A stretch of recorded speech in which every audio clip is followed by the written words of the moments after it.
श्रीमद् भगवद गीता को पढ़ने और समझने से आपके जीवन में कई अहम बदलाव आ सकते हैं। खास तौर पर अगर आप करियर, नौकरी या किसी भी व्यवसाय में मिल रही विफलता को लेकर चिंतित हैं, तो आपकी यह चिंता श्रीमद् भगवद गीता दूर कर सकती है।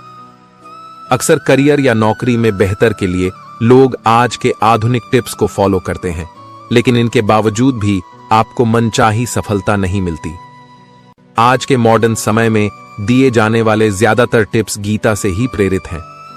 यह सुनने में आपको थोड़ा अजीब जरूरी लगेगा, लेकिन सच यही है।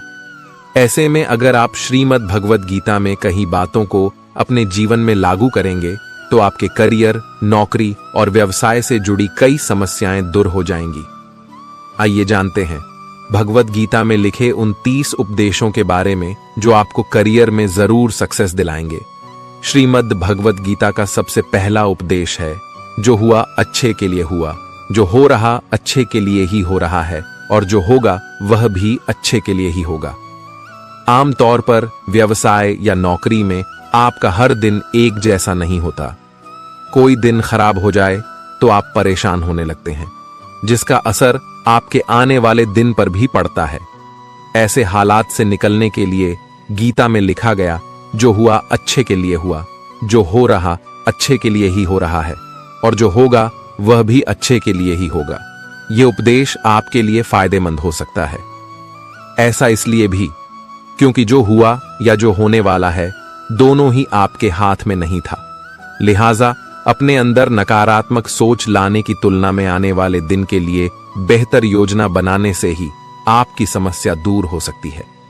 बहुत ज्यादा मीठे बोलने वालों से और ज्यादा तारीफ करने वालों से सावधान रहना चाहिए, क्योंकि लोग मीठा सिर्फ तभी बोलते हैं जब उनको आपसे अपना मतलब निकालना होता है।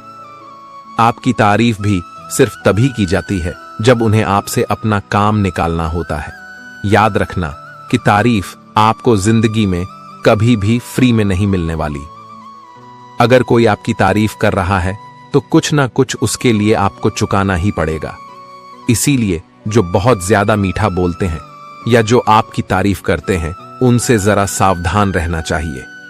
श्रीमद् भगवद गीता का दूसरा उपदेश यह है कि आंखों से सच दिखने वाली बात पर भी जल्दी भरोसा नहीं करना चाहिए।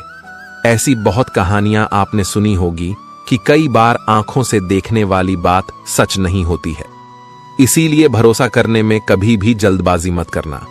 बदलाव ब्रह्मांड का सबसे बड़ा सच है।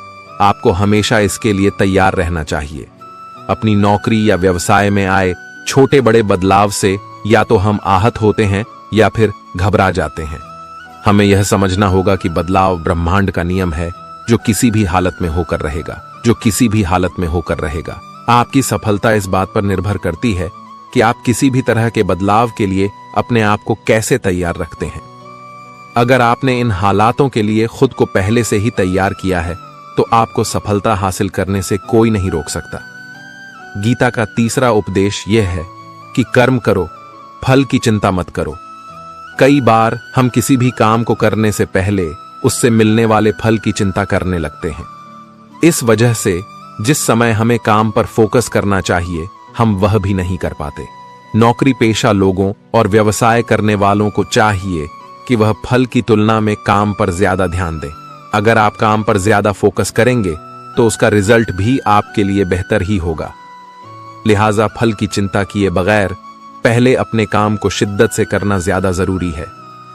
हल्की आशा से कर्म करने वाले मनुष्य का मन कभी शांत और संतुष्ट नहीं रहेगा, क्योंकि उसकी लालसा हर नए शिखर पर पहुंचती ही रहेगी। ऐसे में उसका मन कभी संतुष्टि का आनंद नहीं हो पाएगा। जो व्यक्ति फल की अभिलाषा हेतु कर्म करता है, फिर जब उसे उम्मीदों के अनुसार फल प्राप्ति नहीं हो पाती है, तो वह निराश और दुखी हो जाता है। भगवान श्री कृष्ण अर्जुन से कहते हैं, तुम स्वयं को मुझ में समर्पित कर दो, ईश्वर पर भरोसा रखो और निस्वार्थ, निश्चल, निष्पाप और निष्पक्ष होकर बिना फल की अभिलाषा के कर्म करते जाओ। तुम्हारा जीवन सुख और संतुष्टि से भर जाएगा। देखना, दुख कभी तुम्हें छू नहीं पाएगा और मोक्ष की प्राप्ति हो जाएगी। बार बार जन्म लेने वाले अनंत इच्छाएं मनुष्य को अपनी इंद्रियों का गुलाम बना देती है। जब हम दूसरों की चुगली करते हैं तो हमें उसके भाग्य में मिलने वाले दुखों और कष्टों को भी भोगना पड़ जाता है। किसी के प्रति बुरी भावना रखना, बुरा सोचना, ईर्ष्या करना, बुरा बोलना, अपने धर्म और कर्तव्य का पालन न करने वाले कभी मोक्ष प्राप्त नहीं कर सकते हैं। कर्म अच्छा हुआ तो फल अवश्य मिलेगा और कर्म बुरा हुआ तो दंड भी अवश्य मिलेगा। मैं भूत, वर्तमान और भविष्य में होने वाली प्रत्येक घटना के हर परिणाम को देख सकता हूं।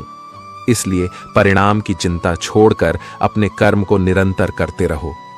कर्म अच्छा हो या बुरा, वे तब तक पीछा नहीं छोड़ते जब तक वह कर्म करने वाले को फल की प्राप्ति नहीं हो जाती है। यानी जब तक कर्म करने वाला अपने कर्म के परिणामों को पूर्ण रूप से भोग ना ले, समय से पहले और भाग्य से अधिक कभी किसी को नहीं मिल पाता। सामान्य मनुष्य सदैव सर्वश्रेष्ठ मनुष्य को देखकर, उन्हीं के आदर्शों पर चलकर उन्हीं के जैसा बनने का प्रयास करते हैं।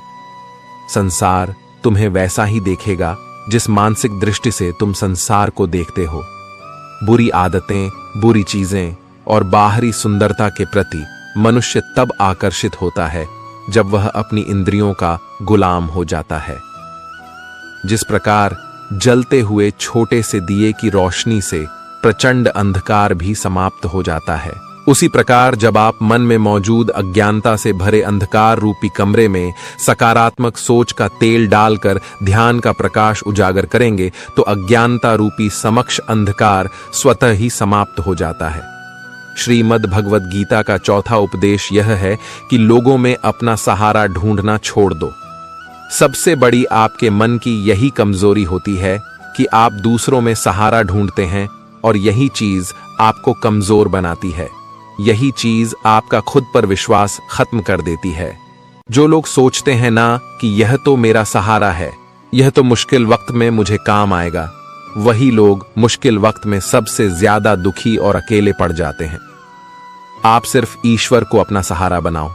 देखना, जब भी कोई मुश्किल आएगी ना, वह किसी ना किसी को आपकी मदद के लिए भेज देंगे। दुनिया को सहारा मत बनाओ। जो खुद अपने लिए सहारा ढूंढ रहे हो, वह आपका सहारा कैसे बनेंगे? तो अपना सहारा दुनिया को नहीं, ईश्वर को बनाना चाहिए। गीता की 5वीं शिक्षा यह है, लालच और गुस्सा ये दोनों मुसीबत हैं। अक्सर अपने कार्य क्षेत्र या व्यवसाय में आपके सामने ऐसे कई मौके आए होंगे जब आपके अंदर लालच या गुस्सा आया होगा। गीता के अनुसार जिस किसी ने इन दोनों चीजों पर नियंत्रण पा लिया, उसे सफल होने से कोई नहीं रोक सकता। लिहाजा आपको चाहिए कि आप अपने कार्य क्षेत्र में इन दोनों चीजों से बचें। अधिक लालच जहां आपका बड़ा नुकसान करा सकता है, वहीं जरूरत से ज्यादा गुस्सा आपको किसी बड़ी मुसीबत में डाल सकता है। क्रोध मनुष्य का सर्वनाश कर देता है। क्रोधी इंसान का कोई मित्र ही नहीं होता। हर इंसान उससे दूर भागता है। उसके सारे रिश्ते समाप्त हो जाते हैं। जो इंसान अपने क्रोध को नहीं संभाल सकता, वह जिंदगी में कुछ भी संभाल नहीं सकता। श्रीमद् भगवद गीता का 6ठा उपदेश यह है, ईश्वर पर भरोसा रखकर दिल से उन्हें याद करोगे तो वह अवश्य किसी न किसी रूप में आकर आपकी मदद जरूर करेंगे। ईश्वर आपकी सुनता है या नहीं, यह आपकी श्रद्धा, विश्वास और आस्था पर निर्भर करता है। किसी का भला करके कभी एहसान ना जताए, अन्यथा वह कर्म शून्य के समान हो जाता है और मिलने वाला यश बेकार हो जाता है। यह सोच करके कभी अभिमान नहीं करना चाहिए कि हमने तो कितने लोगों या जीवों की मदद की है, क्योंकि करने वाला तो स्वयं ईश्वर होते हैं। आप तो मात्र एक जरिया हैं। क्रोध करना व्यर्थ है। यदि क्रोध में आकर आप प्रतिक्रिया दे रहे हैं तो इसका अर्थ है आपको ईश्वर के बनाए कानून यानी कि कर्म पर भरोसा ही नहीं है। मन में शंकाओं को कभी जन्म ना दो। यह शंकाएं मन में गलत फहमियां के पहाड़ बना देती हैं, जिससे जीवन का सुख चैन छीन जाता है। यदि कोई आपके साथ बुरा करता है तो कर्म और समय उसका हिसाब खुद ही कर देगा। उपकार के बजाय परोपकार करें और चिंता की बजाय चिंतन करें। मन को सदैव नियंत्रित करके चले, अन्यथा यह मन आपका सबसे बड़ा शत्रु बनकर आपसे बुरे कर्म करवा सकता है। ज्ञान सदैव बुद्धि से उत्तम व श्रेष्ठ होना चाहिए। इसलिए ज्ञान अर्जित करते रहे और बांटते रहे ताकि दूसरों का जीवन स्वर जाए। एक ही मनुष्य की हमेशा मदद न करें जब तक कि वह स्वयं ही काबिल ना हो जाए। जो व्यक्ति फल की आशा हेतु कर्म करता है वह कर्म से ही बंद कर रह जाता है। कोई भी इंसान जन्म से नहीं बल्कि अपने कर्मों से महान बनता है। दुनिया और लोग वैसे ही नजर आएंगे जैसा तुम देखना चाहोगे। मेरा तेरा छोटा बड़ा अपना पराया अब मन से मिटा दो, फिर सब तुम्हारा है और तुम सबके हो। फल की लालसा छोड़कर निरंतर कर्म करने वाला मनुष्य ही अपने जीवन को सुखद और संतुष्टिदायक बना पाता है। कोई भी दुख तुम्हें तब तक विचलित नहीं कर सकता जब तक तुम इंद्रियों को अपने वश में रखते हो। किसी भी जीव एवं मनुष्य से अत्यधिक लगाव एक दिन दुख का सबसे बड़ा कारण बनता है। जीवन में वही मनुष्य संतुष्ट रह सकता है जो कम से कम में भी खुश है और अधिक पाने या होने की लालसा व उम्मीद नहीं रखता है। आप खाली हाथ आए थे और खाली हाथ ही दुनिया से जाएंगे। किसी चीज से जुड़ाव महसूस करना मानवीय स्वभाव का हिस्सा है, लेकिन कई बार आपका यही जुड़ाव आपके असफल होने की वजह बन जाता है। उदाहरण के तौर पर, अगर आप किसी एक नौकरी या ऑफिस में लंबे समय तक काम करते हैं तो वहां के लोगों से आपका जुड़ाव निश्चित है। लेकिन अगर आपको अपने करियर में तरक्की करनी है तो आपको समय दर समय अपनी नौकरी या काम करने के तरीके में बदलाव करना होगा। बगैर इसके आप खुद को सफल नहीं बना पाएंगे। आपको हमेशा अपने दिमाग में यह रखना चाहिए कि आप इस दुनिया में खाली हाथ ही आए थे और खाली हाथ ही जाएंगे। इसलिए किसी चीज या जगह से जरूरत से ज्यादा लगाव आपके लिए खतरनाक साबित हो सकता है। गीता का 7वां उपदेश यह है कि अपने मन को शांत रखना सीखो, क्योंकि अशांत मन जीवन में सिवाय दुख के और आपको कुछ नहीं देने वाला, और एक शांत मन आपको जीवन में प्रेम और आनंद ही देगा। दुख और सुख सिर्फ शांत और अशांत मन के परिणाम है। अशांत मन दुख को ही जन्म देता है और शांत मन परम आनंद को जन्म देता है। गीता का 8वां उद्देश्य यह है कि किसी से भी हद से ज्यादा लगाव कभी मत रखना। दुर्योधन के पिता धृतराष्ट्र का राजगद्दी से बहुत ज्यादा लगाव था। राजगद्दी के आगे उन्हें कुछ भी दिखाई नहीं आता था और गद्दी के लिए उनका वह हद से ज्यादा लगाव और मोह पूरे राष्ट्र को ले डूबा। अनगिनत लोगों की मौत का कारण बन गया है। आप भी जब ऐसी ही किसी के पीछे हद से ज्यादा पागल हो जाते हैं तो वह चीज आपको मिले या ना मिले, लेकिन आपकी जिंदगी जरूर खराब कर देती है। गीता का 9वां उपदेश यह है, अध्यात्म से जुड़े एक आध्यात्मिक ज्ञान ही जीवन को सुकून की तरफ ले जा सकता है। लोगों की बातों पर जितना ध्यान देंगे उतना ही आपका खुद पर से विश्वास कम होता जाएगा।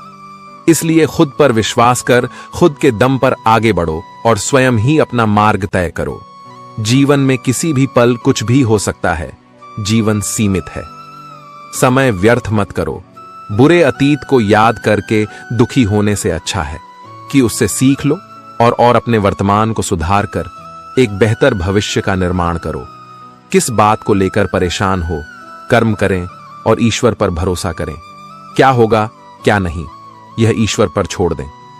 जितना अधिक पुरुषार्थ करोगे, स्वर्ग का मार्ग उतना ही सरल होगा। स्वयं को ईश्वर के चरणों में सौंप दो। नित्य अच्छे कर्म करो और लोगों की भलाई करो और उन्हें सही राह दिखाओ। एक ज्ञानवान व्यक्ति कभी भी कामुक सुख में आनंद नहीं लेता, इसलिए ज्ञानी बनो। जो हो गया वह अच्छा हुआ, जो हो रहा है वह भी अच्छा हो रहा है, और जो होगा वह भी अच्छा ही होगा। वेद पुराण पढ़ने का कोई लाभ नहीं जब तक उसमें कहीं बातों को अपने जीवन में अवतरित ना करें। रावण बुद्धिमान अवश्य था, किंतु ज्ञानी नहीं। उसकी अज्ञानता ने उसे क्रोधी, कामुक और अहंकारी बना दिया, जो उसकी मृत्यु का सबसे बड़ा कारण बना। मैं सभी प्राणियों को एक समान रूप से देखता हूं। मेरे लिए ना कोई कम प्रिय है और ना ही अधिक। वह ज्ञान व्यर्थ है जो सिर्फ तुम तक ही सीमित है। उस ज्ञान का कोई लाभ नहीं जिससे समाज एवं जगत का कल्याण ना किया जा सके। तुम क्यों व्यर्थ में चिंता करते हो? तुम क्यों भयभीत होते हो? कौन तुम्हें मार सकता है? आत्मा ना कभी जन्म लेती है और ना ही इसे कोई मार सकता है। यही जीवन का अंतिम सत्य है। मनुष्य के कर्म ही मनुष्य को ईश्वर के नजदीक ले जाता है या ईश्वर से दूर कर देता है। इसलिए हमेशा अच्छे कर्म ही करें। जब जब इस धरती पर पाप, अहंकार और अधर्म चरम सीमा पर होगा, तब तब उसका विनाश कर धर्म की पुनः स्थापना हेतु मैं अवश्य अवतार लेता हूं। जो दान कर्तव्य समझकर बिना किसी सोच के किसी जरूरतमंद व्यक्ति को दिया जाए, वह दान सात्विक माना जाता है। जिसने मन को जीत लिया है, उसने पहले ही परमात्मा को प्राप्त कर लिया है, क्योंकि उसने शांति प्राप्त कर ली है। ऐसे मनुष्य के मन में सुख दुख, सर्दी गर्मी और मान अपमान का कोई फर्क ही नहीं पड़ेगा। जो विद्वान होते हैं, वह ना तो जीवन के लिए और ना ही मृत के लिए शौक करते हैं। गृहस्थी व समाज में रहकर परोपकार करना और अपने कर्तव्यों को पूरी निष्ठा से ईमानदारी के साथ निभाना, धर्म का पालन करना भी बड़े तप के समान होता है। गीता में ध्यान करने के लिए रोजाना निकाले जाने वाले समय को किसी की सफलता के लिए काफी अहम बताया गया है। गीता के अनुसार अगर आप रोजाना के काम से थोड़ा समय निकालकर कुछ मिनट ध्यान करते हैं, तो यह आपके लिए काफी फायदेमंद होगा। इससे आपके दिमाग को शांत करने और अपने काम को दोबारा से बेहतर तरीके से शुरू करने में खासी मदद मिलेगी। हमारे मानसिक संतुलन के लिए ध्यान बहुत जरूरी है। गीता का 10वां उपदेश है कि इंसान ही आजकल इंसान का दुश्मन हो गया है। चाहे आप बिजनेस में देख लो, चाहे आप रिश्तों में देख लो, किसी भी फील्ड में आप देख लो, इंसान ही इंसान को नुकसान पहुंचा रहा है। इतना प्रतिस्पर्धा बढ़ गया है, कितनी चोरियां बढ़ रही हैं, कितना क्राइम बढ़ गया है। शास्त्रों में जो कलयुग के लक्षण लिखे गए हैं ना, कि एक दिन इंसान ही इंसान को खाएगा, वह समय आ गया है। इंसान ही तो इंसान को खा रहा है, एक दूसरे का बिजनेस खा रहा है, एक दूसरे की नौकरियां खा रहा है, एक दूसरे की जिंदगी की खुशियां खा रहा है। जो दुखी है उसे और दुखी करो, जो खुश है उसे परेशान करो। यही तो हो गया है आजकल। कहने को तो सब इंसान है, लेकिन इंसानियत कहीं दिखती ही नहीं। एक सेठ के घर से एक भिखारी निकल रहा था। उसने उस सेठ से कहा कि मुझे एक गिलास पानी पिला दो, बहुत प्यास लगी है, बहुत दूर से पैदल चलकर आया हूं, मेरे प्राण निकल रहे हैं। तो सेठ बोला कि अभी आदमी नहीं है, आदमी आ जाए तो आपको पानी दे दिया जाएगा। थोड़ी देर बाद उस भिखारी ने सेठ से कहा, आप कृपया करके मुझे एक गिलास पानी पिला दीजिए, मैं चला जाऊंगा, मेरे प्राण निकल रहे हैं और आसपास में किसी का घर भी नहीं दिख रहा। तो उस सेठ ने कहा, मैंने कहा ना कि आदमी आने वाला है, वह आ जाए तो आपको पानी मिल जाएगा। फिर वह भिखारी उस सेठ से कहने लगा कि तुम खुद ही आदमी क्यों नहीं बन जाते, थोड़ी देर के लिए तुम ही आदमी बन जाओ। आजकल यही हो गया है, यहां कोई आदमी बनने को तैयार ही नहीं है। बस लोग एक दूसरे को नोचने में लगे हैं, एक दूसरे का फायदा उठाने में लगे हैं। इसीलिए ही कलयुग को मतलबी युग कहा जाता है कि लोग सिर्फ और सिर्फ एक दूसरे से अपने मतलब से ही जुड़े हुए हैं। गीता का 11वां उपदेश यह है कि जिंदगी में कभी भी खुद को किसी का जरूरतमंद मत बनाओ, क्योंकि जब तक आप किसी के जरूरतमंद नहीं होते, तब तक आपको कोई दुख नहीं पहुंचा सकता, कोई आपका फायदा नहीं उठा सकता। जिस इंसान के आप जरूरतमंद हो जाओगे, वह आपका लाभ उठाना शुरू कर देता है। जिस दिन आपने अपने जीवन को किसी का जरूरतमंद बना दिया, उसी दिन से आपको उसकी गुलामी करनी पड़ती है। औरों की तो छोड़ो, जो लोग अपने नौकरों के, काम वाली भाइयों के जरूरतमंद हो जाते हैं, तो उनका सब कुछ सहना शुरू कर देते हैं, क्योंकि उन्हें पता होता है कि आपका काम उनके बिना चल ही नहीं पाएगा और आप खुद से उतना काम कर नहीं पाएंगे। और दूसरा, कोई आपको मिल नहीं रहा तो उनका आपको परेशान करना शुरू हो जाता है। लेकिन जब उन्हें यह समझ आता है कि आप अपना काम खुद कर सकते हैं, तो आपको दूसरे 1000 ऑप्शन मिल सकते हैं, तो वह चुपचाप अपना काम करेंगे हैं। अब अगर आप कोई ऐसी नौकरी करते हैं जहां आपके बॉस के गलत होते हुए भी उसका टॉर्चर सहते रहते हैं, तो आपको पता होता है कि आप उसके जरूरतमंद हैं और वह उसका पूरा फायदा लेता है। और तो और, जिस घर परिवार में आप रहते हैं, अगर वहां भी आप किसी की जरूरतमंद है, तो वह भी आपको पूरा चूस लेता है। क्योंकि वहां आप 24 घंटे रहते हैं, कहीं और जा ही नहीं सकते हैं। आपके सर पर चढ़कर नाचेगा वह इंसान और आपको पूरी तरह से अपने कंट्रोल में रख लेगा।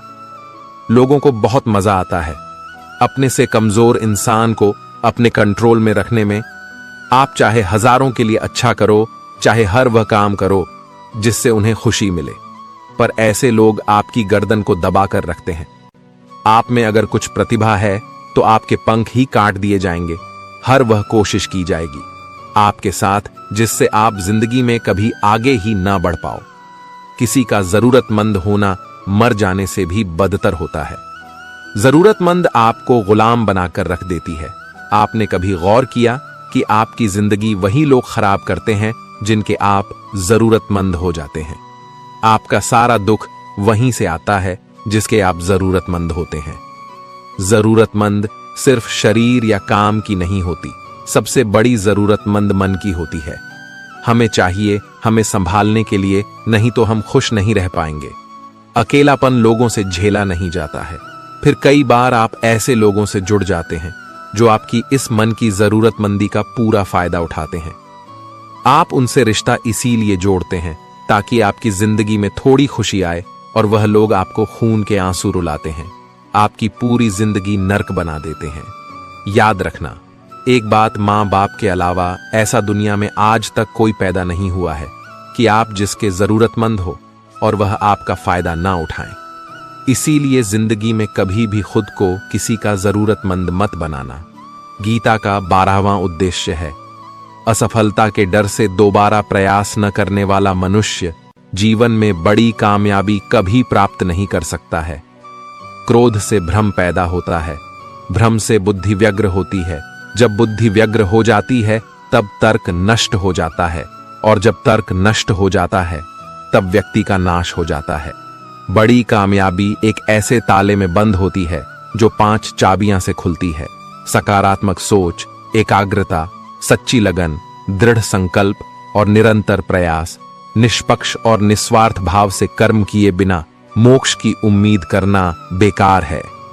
जब भी मनुष्य स्वयं के इंद्रियों के अधीन हो जाता है तो वासना, आलस और लालच जैसी बुरी आदतें मन पर सवार हो जाती हैं। लक्ष्य प्राप्त करने के लिए हमें कर्म में पूर्ण रूप से समर्पण अति आवश्यक है। इसके लिए धन की लालसा मन से निकालकर अपने कर्म पर केंद्रित होना चाहिए। कर्म को लेकर श्री कृष्ण जी कहते हैं, हे अर्जुन, तुम कर्म करने के अधिकारी हो, ना कि उससे मिलने वाले फल के। बिना फल की आशा किए जब कर्म करोगे तभी तुम फल की प्राप्ति के पात्र कहलाओगे। क्रोध सोचने की ताकत को हर लेता है, जिस वजह से सही फैसला ले पाना कठिन हो जाता है। यदि आप कर्म फल प्राप्ति की लालसा हेतु कर रहे हैं तो कर्म कभी आपकी उम्मीदों के अनुसार प्राप्त नहीं होगा। बुरे कर्म से पीछा छुड़ाने का सबसे बेहतर तरीका है, मन में अच्छे विचारों को आने दो और सकारात्मकता से सोचो। मनुष्य का मन परिवर्तनशील है। हमारे सोचने का तरीका और आदतें वैसे ही बनेंगी जिस तरह से लोग और माहौल में हम अधिक समय बिता रहे होंगे। मनुष्य जीवन में वही करता है जो भी वह देखता है, सुनता है, समझता है। जो व्यक्ति किसी अच्छे कर्म को करते हुए उसे ही अपना सौभाग्य और पुरस्कार मानता है, तो ऐसे व्यक्ति को कर्म फल उम्मीदों से कहीं अधिक मिल जाता है। कोई आपसे बड़ा है या छोटा है, अगर वह रिश्तों में अपनी मर्यादाओं को तोड़ देगा तो वह रिश्ता कभी नहीं टिक सकता। रिश्ता सिर्फ तभी चलता है जब दो लोग एक दूसरे की इज्जत करते हैं और कभी अपनी लिमिट क्रॉस नहीं करते हैं। जिस रिश्ते में कोई लिमिट नहीं है, एक दूसरे की इज्जत नहीं है, वह रिश्ता आज नहीं तो कल खत्म ही हो जाता है। गीता का 14वां उपदेश यह है कि जो इंसान आपको बार बार चोट पहुंचाए उसे कभी माफ नहीं करना चाहिए। युधिष्ठिर ने दुर्योधन को बार बार माफ किया और उसका परिणाम यह हुआ कि उन्हें अपनी जिंदगी में बहुत बड़े दुखों का सामना करना पड़ा। वह इंसान अगर एक बार गलती करे तो माफ करना फिर भी ठीक है, लेकिन कोई अगर बार बार गलती करे तो उसे माफ करना आपको बहुत ज्यादा नुकसान पहुंचाएगा, क्योंकि वह गलती नहीं हो रही है, उससे वह उसकी आदत है, वह ऐसा ही है, वह हमेशा आपके साथ ऐसा ही करेगा। तो बहुत ज्यादा दयालु मत बनो। किसी को माफ करने में और बेवकूफ बनने में बहुत बड़ा अंतर होता है। किसी को अगर एक बार आप माफ भी कर रहे हो तो उस इंसान से आप जरूर सावधान रहना। कहते हैं आजमाए हुए को फिर आजमाना मिट्टी मुंह में डालने के बराबर होता है। जिससे धोखा खाया है, जिससे आपको तकलीफ मिली है, उस पर भरोसा गलती से भी मत करना। तो माफ उतना ही करो जितने में आप बेवकूफ ना लगो। गीता का 15वां उद्देश्य यह है जो आपके मुंह पर अपनापन दिखाए, आपकी पीठ पीछे आपको नुकसान पहुंचाए। ऐसे लोगों से दूर ही रहना। चाणक्य ने कहा है कि ऐसे लोग उस घड़े की तरह होते हैं जिसके मुंह में तो अमृत लगा है लेकिन जिसके भीतर जहर भरा हुआ होता है। आप जिसे अमृत समझकर पी जाते हैं, वास्तविकता में वह जहर ही होता है। तो ऐसे लोगों को जहर की तरह छोड़ देना चाहिए जो अपनेपन का दिखावा करें और पीछे से हमेशा आपको नुकसान पहुंचाए। गीता का 16वां उपदेश यह है कि अपनी खुशी और अपना दुख हर किसी के आगे जाहिर नहीं करना चाहिए, क्योंकि लोग आपकी खुशी पर नजर लगा देते हैं और आपके दुख में आपकी हंसी उड़ाने लगते हैं। आपकी खुशी से कोई खुश नहीं होता, लोगों को जलन होती है। हर आंसू आंख में लाया ना करो, हर जख्म सबको दिखाया ना करो। यहां लोग हाथ में नमक ली फिरते हैं, इसलिए अपना हर दर्द सबको दिखाया ना करो।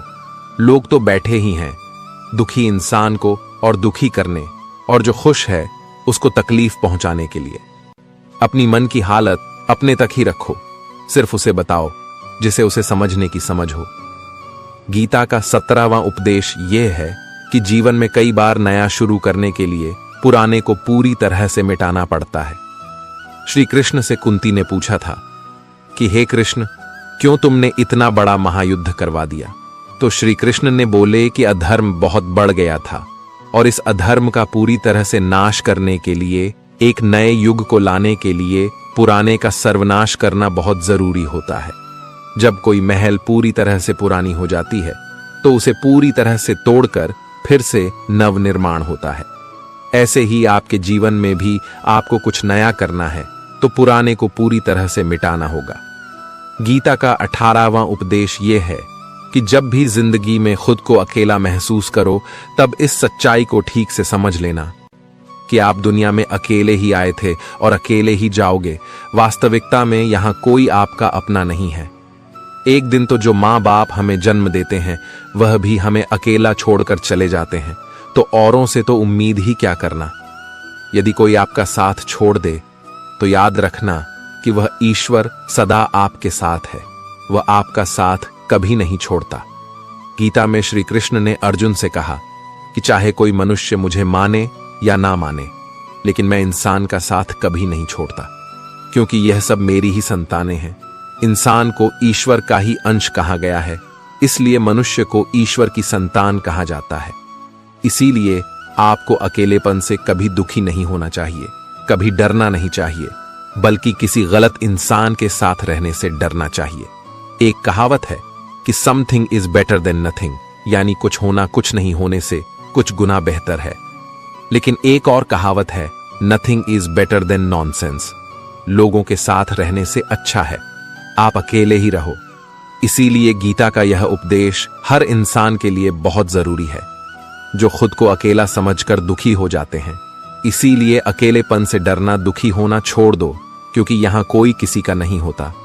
गीता का 19वां उपदेश यह है कि जब कोई आपके साथ धोखा या छल करे तो उसको कोसना या दुखी होना छोड़ दो, बल्कि उससे शिक्षा लो कि लोग असलियत में वैसे नहीं होते जैसा आप उन्हें समझ लेते हैं। यहां पर लोग अपने मुंह पर मुखौटा लगाकर घूमते हैं। यहां हर इंसान खुद को अच्छा दिखाने की कोशिश करता है, अच्छा बनने की कोशिश कोई नहीं करता है। आप किसी के साथ थोड़ा गलत व्यवहार करके तो देखो, उसका असली रंग सामने आ जाएगा। या फिर जब आपकी जिंदगी में कुछ मुश्किल वक्त आएगा तो भी आपको उसका असली रंग देखने को मिल जाएगा। इसीलिए किसी पर भी जल्दी भरोसा नहीं करना चाहिए, किसी से भी इतनी उम्मीद नहीं लगानी चाहिए कि बाद में हमारा दिल ही टूट जाए, क्योंकि दुनिया के लोग ना कभी किसी के हुए हैं और ना कभी किसी के होंगे। अपना दिल उस ईश्वर को समर्पित कर दो, फिर देखना आपका दिल कोई नहीं दुखा पाएगा। श्री कृष्ण ने अर्जुन से गीता के 12वें अध्याय भक्ति योग में कहा है कि हे अर्जुन, अपना मन, अपनी बुद्धि, अपना दिल सिर्फ भक्ति में लगा दें, फिर देखना तेरा दिल कोई नहीं दुखा पाएगा, कोई तेरा दिल नहीं तोड़ पाएगा। याद रखना, इस दुनिया में आप जिससे भी सबसे ज्यादा दिल लगाओगे, सबसे ज्यादा दुख भी आपको वही इंसान देगा, क्योंकि इस दुनिया में दिल की कोई कदर नहीं है, भावनाओं की कोई कदर नहीं है। कदर होती है बस मतलब की, फायदे की, कि आपसे किसी का क्या फायदा हो सकता है। जब तक आपसे लोगों का मतलब है, तब तक सब लोग आपसे अच्छा चलते हैं। जैसे ही उनका मतलब खत्म हो जाता है, वैसे ही उनका बात करने का तरीका भी बदल जाता है। इसीलिए जब आप किसी से नया नया मिलते हैं तो उस पर यकीन मत करिए। वह सिर्फ एक मुखौटा है, आपको दिखाने के लिए, आपको फंसाने के लिए। अब यह आप पर निर्भर करता है कि आप उसमें फंसते हैं या अपनी समझ से काम लेते हैं। गीता का 20वां उपदेश यह है कि कभी भी अपने धन, अपने पद और अपने बल का अभिमान नहीं करना चाहिए। दुर्योधन को बहुत अभिमान था कि मेरे पास भीष्म पितामह जैसे, द्रोणाचार्य और कर्ण जैसे योद्धा बैठे हैं, तो इन पांडवों को तो मैं यूं ही मसल कर रख दूंगा। उसे अपने धन का अभिमान था, अपने पद और शक्ति का अभिमान था, लेकिन वह अभिमान एक दिन उसके सर्वनाश का कारण बना। जो लोग अपने पैसे के अहंकार में या शक्ति के अहंकार में दूसरों को नीचा दिखाते हैं, दूसरों को चोट पहुंचाते हैं, एक दिन उनकी वही गलती उनका सर्वनाश कर देती है। इसलिए जीवन में आप चाहे कितने भी सफल हो जाएं, कितने भी बड़े इंसान हो जाएं, लेकिन उसका अभिमान दूसरों को कभी मत दिखाना। गीता का 21वां उपदेश यह है, श्री कृष्ण अर्जुन से कहते हैं कि हे अर्जुन, मृत्यु जीवन का अटल सत्य है, जिसे कुछ समय के लिए टाला जा सकता है, और यह शरीर तो किराए के घर की भांति है, जहां हम कुछ समय के मेहमान हैं। शरीर नश्वर है, किंतु आत्मा अमर है। जो होना है उसे कोई टाल नहीं सकता, और जो होना ही नहीं है उसके बारे में शोक व चिंता करके स्वयं की परेशानियां बढ़ाने के ही समान है। जो भी जन्म लेता है उसकी मृत्यु निश्चित है, और मरने वाले का जन्म भी निश्चित है। इसलिए लिए जो अटल है उसके विषय में तुम्हें शौक नहीं करना चाहिए। सच्चाई से कभी दूर नहीं भागा जा सकता है, इसलिए सत्य को स्वीकार कर लेने में ही हमारी समझदारी है। झूठ को जानबूझकर सत्य मानकर जीना ही बहुत बड़ी गलतफहमी कहलाती है। स्वयं की व्यक्तिगत सोच गलतफहमियां को भी जन्म दे सकती है, इसलिए स्वयं की व्यक्तिगत सोच को दूसरों पर कभी नहीं थोपना चाहिए। वासना, क्रोध और लालच, यह नरक के 3 द्वार होते हैं। बिना मोक्ष के जन्म मरण के चक्र से छुटकारा नहीं पाया जा सकता। जिस प्रकार अग्नि सोने को परख है, उसी प्रकार संकट वीर पुरुषों को परखता है। मनुष्य का सबसे बड़ा और सबसे पहला शत्रु या मित्र उसका मन नहीं होता है। एक और हद से अधिक इच्छाएं जीवन का सुकून छीन लेती हैं। बिना किसी पुरुषार्थ के आप अच्छे फल व सकारात्मक परिणाम की कामना ही नहीं कर सकते। यदि आप धर्म के मार्ग पर चलते हैं तो परिणाम की चिंता किए बिना अपने धर्म का निडरता से पालन करें। आप जैसा सोचते हैं आप वैसे ही बनते हैं। किसी की सफलता के लिए काम से पहले सोच अहम होती है। मसलन, अगर आपकी सोच सकारात्मक है तो आप खुद को बुरे से बुरे वक्त में भी सकारात्मक बनाए रखेंगे। इससे आपको उन बुरे दिनों में भी अपने काम को बेहतर तरीके से करने का मौका मिलेगा, जो भविष्य में आपके लिए बड़ा लाभ लेकर आएगा। वहीं इसके उलट अगर आपकी सोच नकारात्मक है तो आपके तमाम प्रयासों के बाद भी आपको सफलता नहीं मिलेगी। लिहाजा आपकी सफलता में आपकी सोच एक बड़ी भूमिका निभाती है। गीता का 22वां उपदेश यह है कि जहां आपके लिए प्रेम और इज्जत नहीं है, वहां कभी मत जाओ। महाभारत का युद्ध शुरू होने से पहले श्री कृष्ण हस्तिनापुर गए थे, पांडवों की तरफ से शांति प्रस्ताव लेकर के। तब शकुनी ने दुर्योधन से कहा, यह कृष्ण बड़ा मायावी है, अगर यह हमारे पक्ष में आ जाए तो समझ लो पांडव हार ही गए। तो इसकी सेवा करो, इसको अपने घर आने का निमंत्रण भेजो, इसे खुश करो। जब श्री कृष्ण हस्तिनापुर पहुंचे तो दुर्योधन ने उन्हें अपने घर आने के लिए कहा और श्री कृष्ण से कहा, आप मेरे घर में रहिए, मेरा आतिथ्य स्वीकार कीजिए, मेरे घर में भोजन कीजिए। तो श्री कृष्ण ने दुर्योधन से कहा कि दुर्योधन इंसान को किसी के घर तभी भोजन करना चाहिए, तभी जाना चाहिए, या तो उसे बहुत प्रेम हो, या तो हमारे जीवन में कोई बहुत बड़ी आपत्ति आ गई हो। ना तो मेरी जिंदगी में कोई आपत्ति आई है और ना ही तुम्हारा मुझसे कोई प्रेम है, तो तुम्हारे घर तो मैं कभी नहीं आऊंगा। तुम मुझे अपने घर बुला रहे हो सिर्फ और सिर्फ अपना मतलब पूरा करने के लिए, और मतलबी लोगों के घर कभी नहीं जाना चाहिए। इसीलिए इससे हमको यह शिक्षा मिलती है कि जिसके दिल में आपके लिए प्रेम नहीं है, इज्जत नहीं है, वहां आपको कभी नहीं रहना चाहिए। आपको सिर्फ उसी जगह रहना चाहिए जहां आपकी कदर हो, आपको इज्जत मिले और जहां आपको प्रेम मिले। गीता का 23वां उपदेश यह है कि मूर्ख और दुष्ट लोगों को कभी ज्ञान नहीं देना चाहिए। इससे उनके अहंकार को चोट लगती है और वह आपके लिए मन में वैर भाव लेकर बैठ जाते हैं और वक्त आने पर आपको ही नुकसान पहुंचाते हैं। मनुष्य जीवन बहुत दुर्लभ है, इसे व्यर्थ न जाने दो। जीवन में ऐसे कर्म करो जो आने वाले मानव जाति के लिए प्रेरणा स्रोत बन सके। श्री कृष्ण अर्जुन से कहते हैं कि हे अर्जुन, जो जीवन के मूल्य को जानता हो वह मनुष्य अपने जीवन का मूल्य निर्धारित कर जीवन को एक बड़ा लक्ष्य प्रदान कर पाता है। स्वयं के लिए सर्वश्रेष्ठ बने, आपका मूल्य समझकर दुनिया एक दिन आपका सम्मान करेगी। जीवन ना तो भविष्य में है न अतीत में, जीवन तो इसी क्षण में है, इसलिए वर्तमान को खुश होकर जियो। श्री कृष्ण अर्जुन से कहते हैं कि हे अर्जुन, तुम्हारे तथा मेरे अनेक जन्म हो चुके हैं, मुझे तो वह सब जन्म याद है, लेकिन तुम्हें नहीं है। खुद को जीवन के योग्य बनाना ही सफलता और सुख का एकमात्र मार्ग है। ईश्वर आपके जीवन को सुधारने हेतु अनेक कर्म करने के मौके देता है, किंतु मनुष्य अपनी इंद्रियों के अधीन रहकर उन मौकों का सही लाभ नहीं उठा पाता है। अच्छे कर्म करने के मौके कभी न छोड़े, कर्म करो। फल की लालसा छोड़कर कर्म करने वाला मनुष्य ही अपने जीवन को सफल बना पाता है। बुरे कर्मों के बाद जिंदगी भर कितने भी अच्छे कर्म कर लो, किंतु बुरे कर्मों का फल अवश्य ही मिलकर रहेगा। श्री कृष्ण अर्जुन से कहते हैं, हे अर्जुन, एक सच्चा योगी अपने कर्म फल की इच्छा किए बिना कर्म को धर्म समझकर पूरी निष्ठा से करता है।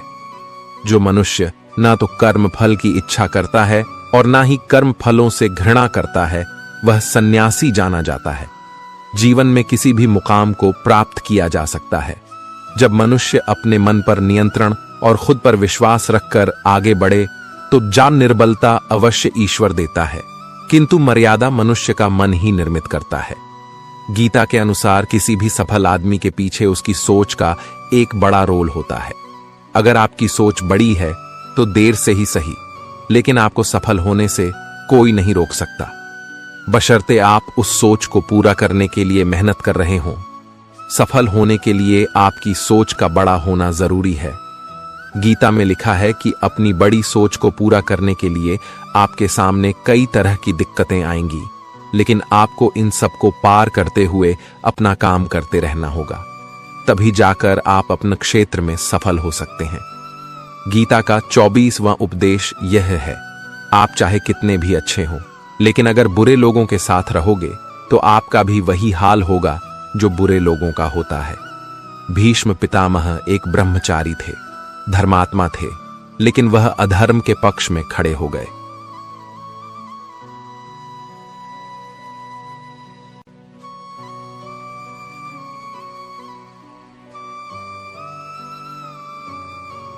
द्रोणाचार्य भी एक ब्राह्मण थे, लेकिन वह अधर्म के पक्ष में खड़े हो गए, तो अंत में उनका वही हाल हुआ जो एक अधर्मी इंसान का होता है।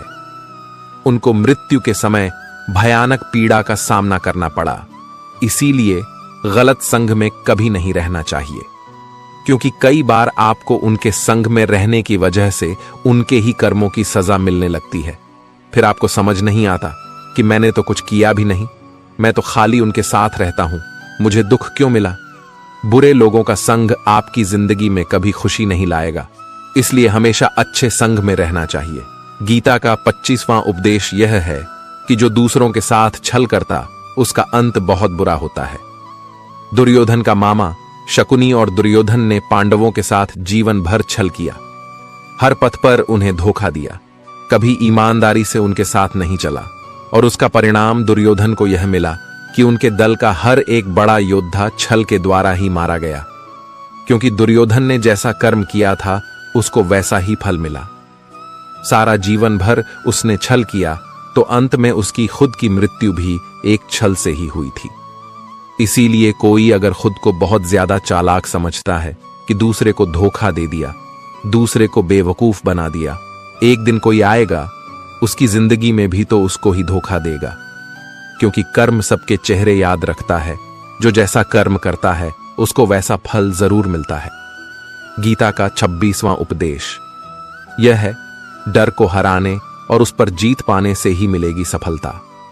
किसी भी क्षेत्र में सफल और असफल छात्रों के बीच का फर्क काम करने के तरीके से होता है। अगर आप किसी भी काम को करते हुए डरते हैं तो आप किसी भी हालत में सफल नहीं हो सकते। अपने क्षेत्र में सफल होने के लिए जरूरी है कि आप पहले अपने डर पर जीत हासिल करें। बगैर ऐसा किए आप अपने क्षेत्र में बेहतर नहीं कर पाएंगे। डर और चिंता किसी भी सफल आदमी के सबसे बड़े दुश्मन होते हैं। जीवन में जब भी कोई मुश्किल आए तो हिम्मत मत हारो, बस थोड़ा धीरज रखो।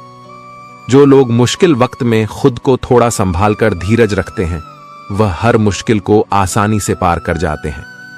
एक राजा अपने गुरुजी के पास गया और उसने गुरुजी से जाकर बोला कि ऐसे तो राज्य में हर प्रकार की खुशहाली है, पर वक्त का कोई भरोसा नहीं है।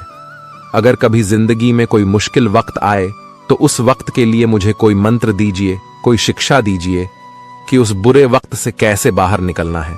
तो गुरुजी ने उसे एक ताबीज बांध कर दे दिया और राजा से कहा कि इस ताबीज में मैंने एक मंत्र लिख कर रखा है। जब तुम्हारी जिंदगी में बहुत बुरा वक्त आए और तुम्हें लगे इससे बुरा तो कुछ हो ही नहीं सकता है, उस समय पर यह ताबीज खोलकर तुम इस मंत्र को पढ़ लेना है। तुम्हारे अंदर बहुत शक्ति आ जाएगी।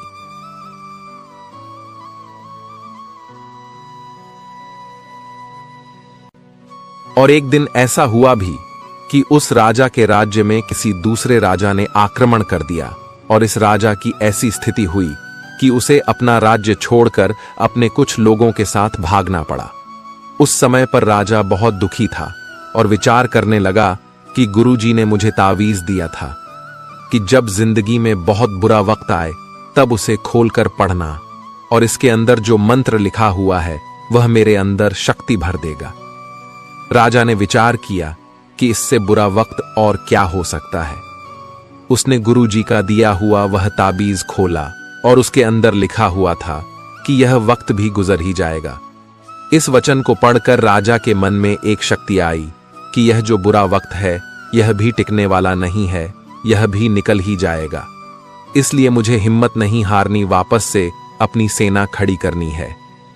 उस राजा ने वापस अपने सैनिकों को जमा करके अपनी सेना को खड़ा किया और उस राजा पर हमला करके अपना राज्य वापस प्राप्त किया। तो जिंदगी में स्थिति चाहे कितनी भी बुरी क्यों ना हो, वह हमेशा के लिए नहीं रहने वाली। वो भी एक दिन गुजर जाएगी। वह चाहे कैसा भी हो, एक दिन जरूर बदल जाएगा। हमारी जिंदगी में ना जाने कितनी बार दुख आए, कितनी बार मुश्किल वक्त आए, लेकिन हम हर बार निकल जाते हैं। ऐसे ही आपकी जिंदगी में जब कोई मुश्किल वक्त आए तो मन में यह विश्वास रखना कि यह वक्त भी एक दिन गुजर ही जाएगा। इसलिए अपनी हिम्मत मत हारो। अगर आपके अंदर धीरज है तो आप बुरे से बुरे वक्त को भी जरूर पार कर जाओगे। गीता का 27वां उपदेश यह है कि आज के युग में बहुत ज्यादा अच्छे मत बनो, नहीं तो यह दुनिया आपको लूट के कंगाल कर देगी। पांडवों की कहानी यह शिक्षा देती है कि ज्यादा अच्छा बनना आपको कई बार बहुत दुख दे सकता है।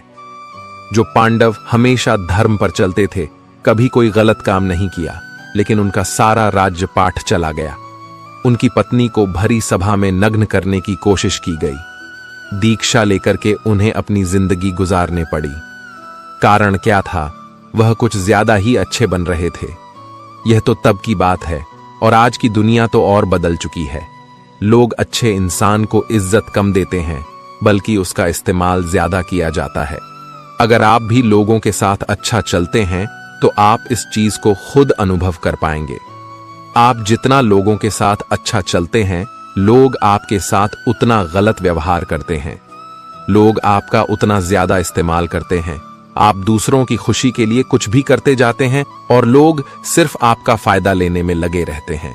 इसीलिए आज के जमाने में खुश रहना है तो बहुत ज्यादा अच्छे मत बनो।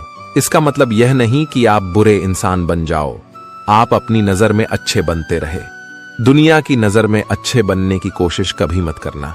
गीता का 28वां उपदेश यह है कि आप अपने गुजरे हुए वक्त को भूल जाओ, क्योंकि अगर आप गुजरे हुए वक्त के दुख में जीते रहोगे, उसके पश्चाताप में जीते रहोगे, तो आज भी आप कभी खुश नहीं रह पाओगे। समझदार लोग जो समय चला गया है उसका दुख कभी नहीं करते। आपका बीता हुआ कल कैसा भी क्यों ना हो, पर उसका प्रभाव आपके आज पर नहीं पड़ना चाहिए। जो भी आपके साथ हुआ उससे शिक्षा लो कि अब यह जिंदगी में आगे नहीं होने देंगे हम, और जीवन में आप आगे बढ़ जाओ। कई बार लोग रोते रहते हैं कि उस इंसान ने मेरे साथ इतना गलत किया, इसीलिए आज जिंदगी में मैं इतना दुखी हूं। लोग कोसते रहते हैं दूसरों को कि उसकी वजह से मेरी जिंदगी में दुख है, उसकी वजह से मेरी जिंदगी खराब हो गई है। लेकिन जब तक आप उसे कोसते रहेंगे, आप जिंदगी में कभी खुश नहीं रह पाएंगे, कभी आगे नहीं बढ़ पाएंगे। जो हुआ, जो लोगों ने आपके साथ किया, उसे आप बदल नहीं सकते, लेकिन आपका आज आप जरूर बदल सकते हो। कल के दुख से छूटना चाहते हो तो कल में नहीं, आज में जीना शुरू करो। आपको ऐसा एक भी इंसान नहीं मिलेगा जो अपने कल में जीता और प्रसन्न रहता हो। सिर्फ वही इंसान खुश रहेगा जो अपने आज में जीता है। कल में जीने वाला इंसान किसी ना किसी पीड़ा से जुड़ा होता है, किसी ना किसी दुख, किसी ना किसी पश्चाताप से जुड़ा होता है। कल में जीना आपकी जिंदगी की सारी खुशियां छीन लेगा, तो जितना हो सके अपने पास्ट को भूल जाइए और अपने प्रेजेंट में जीना शुरू कीजिए। गीता का 19वां उपदेश यह है कि हमारे रिश्तेदार ही हमसे सबसे ज्यादा जलते हैं।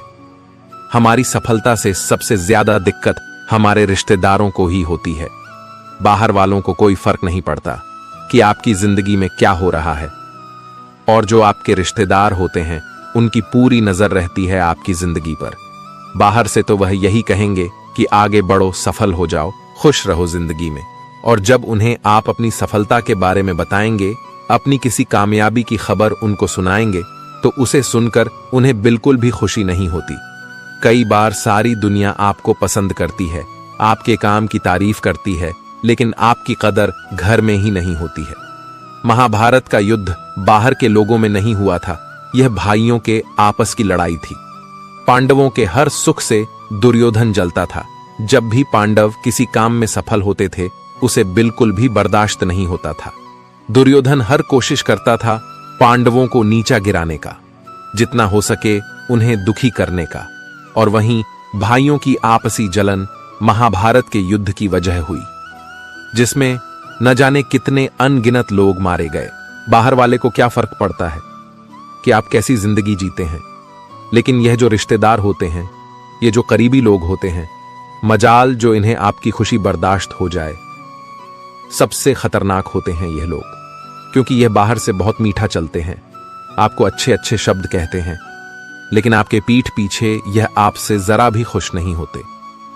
तो इसीलिए किसी को भी अपना समझने से पहले आप यह जरूर चेक कर लें कि वह सच में आपका अपना है या सिर्फ अपनेपन का दिखावा कर रहा है। गीता का 30वां उपदेश यह है, दुविधा में रहना कई बार आपके लिए काफी नुकसानदायक साबित हो सकता है। गीता के अनुसार आपके दिमाग में अगर किसी काम को लेकर दुविधा है तो उस काम को कभी नहीं करना चाहिए। अगर आप ऐसा करते हैं तो उस काम में आपको सफलता मिलने की संभावना काफी कम हो जाती है। ऐसे में किसी भी काम को कभी दुविधा में रहकर शुरू नहीं करना चाहिए। इससे आपके सफल होने की संभावना कम हो जाती है। डर धारण करने से भविष्य के दुख का निवारण नहीं होता है। डर से चिंताएं तो बढ़ती हैं, जो मन का सुख चैन सभी छीन लेती है। किसका डर है तुम्हें? कौन तुम्हें मार सकता है? तुम शरीर नहीं हो।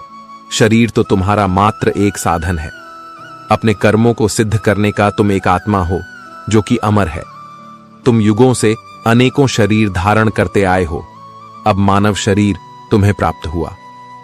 अपने कर्म को सिद्ध करके जीवन का मात्र उद्देश्य परोपकार करना है। जरूरतमंद की निस्वार्थ मदद करना है। जो व्यक्ति निरंतर और अविचल भाव से भगवान के रूप में मेरा स्मरण करता है, वह मुझको अवश्य ही पा लेता है। कोई व्यक्ति मेरे अस्तित्व को नकारे, उससे मुझे कोई फर्क नहीं पड़ता है। बस वह मनुष्य दिल का साफ और कर्मकाल में एक ईमानदार और भला मनुष्य होना चाहिए। श्रद्धा भाव का भूखा हूं। अगर कोई प्रेम और भक्ति के साथ मुझे पत्र, फूल, फल या जल प्रदान करता है तो मैं उसे स्वीकार करता हूं, अन्यथा 5 भोग भी मेरे लिए तुच्छ है। निस्वार्थ भाव से किसी की मदद करना, सेवा समझकर दान पुण्य करना, निष्पक्ष होकर निर्णय करना, कर्म करना, यह तमाम कर्म मेरी भक्ति करने के समान ही है। ऐसे मनुष्य मुझे अति प्रिय होते हैं। प्रेम उसी से करो जो आपके प्रेम के लायक हो। जिसे आपके प्रेम की कदर नहीं, उससे जितना दूर हो उतना अच्छा होता है। आजकल लोग कहते हैं कि सबसे ज्यादा पीड़ा प्रेम देता है।